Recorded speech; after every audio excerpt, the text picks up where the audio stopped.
Welcome to ప్రజా ప్రకాశం news. ప్రకాశం జిల్లా గిద్దలూరు నియోజకవర్గం రాచర్ల మండలం నల్లమల అటవీ ప్రాంతంలో వెలసిన శ్రీ నెమలిగుండ్ల రంగనాయక స్వామి వారిని గిద్దలూరు శాసనసభ్యులు ముత్తముల అశోక్ రెడ్డి శనివారం టీడీపీ నాయకులతో కలిసి దర్శించుకున్నారు.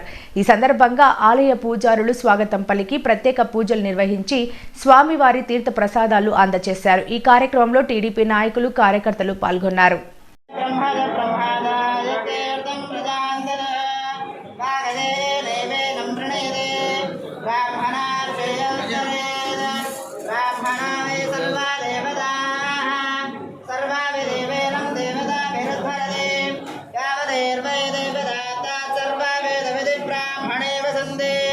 तस्मात् ब्राह्मणेभ्यः वेदविद्यादिवेदिवे नमस्ताप्नोति सर्वं जयते शतं जीव वर्धमानो नित्यभिर्गमो भवति शतमिति शतं दीर्घमायुः